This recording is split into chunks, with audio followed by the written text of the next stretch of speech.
नमस्कार. बघण्यासारखे काहीतरीच्या या भागात आपण बघणार आहोत लोणार सरोवर. भारतातील महाराष्ट्र राज्यातील बुलढाणा जिल्हा हा लोणार सरोवरासाठी प्रसिद्ध आहे. सन 1970 पर्यंत ज्वालामुखीचे मुख म्हणून ओळखले जाणारे हे सरोवर जगातील एकमेव असे अग्निपात विवर म्हणून आता जगभरात प्रसिद्ध झाले आहे. आता तुमच्या मनात प्रश्न पडेल की अश्नी म्हणजे नक्की काय?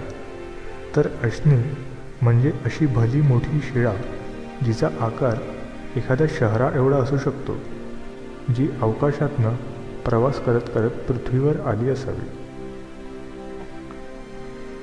सन 1970 मध्ये नील आर्मस्ट्रॉंगने चंद्रावरील खडकांचे जे नमुने पृथ्वीवर आणले त्यांचे साम्य या सरोवरातील खडकांशी असल्याचे आढळून आले आहे.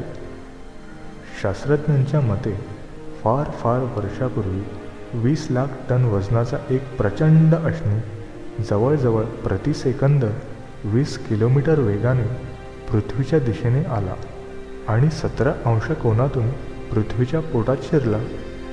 त्यामुळे 500 मीटर खोल आणि 1850 मीटर दक्षिणोत्तर व्यास आणि 1760 मीटर पूर्व पश्चिम व्यास असलेला असा अंडाकृती खड्डा भूपृष्ठावर पडला.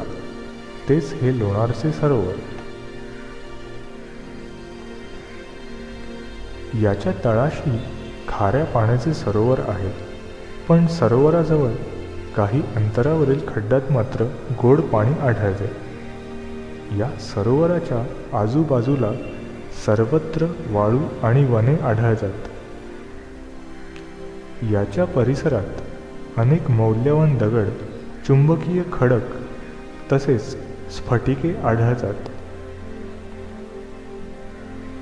येथे ओझोन वायू मोठ्या प्रमाणावर निर्माण होतो.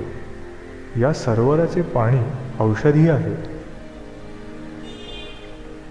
त्यात अनेक प्रकारचे क्षार मिसळलेले असून ते त्वचा रोगावर गुणकारी औषध आहे असे म्हटले जाते.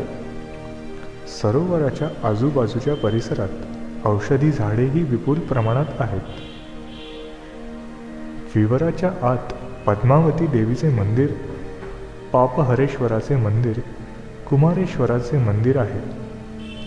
याच ठिकाणी निद्रा योगातील हनुमंताची मूर्ती पाहायला मिळते. ती चुंबकीय खडकापासून तयार केलेली आहे. तसेच एका बाजूचे पाणी खारे व एका बाजूचे पाणी गोडे असलेली एक विहीरही आहे.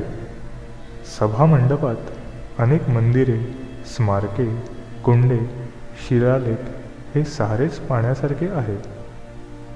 एकदा तरी या बुलढाणा जिल्ह्यातील लोणार सरोवराला प्रत्येकाने भेट द्यायला हवी.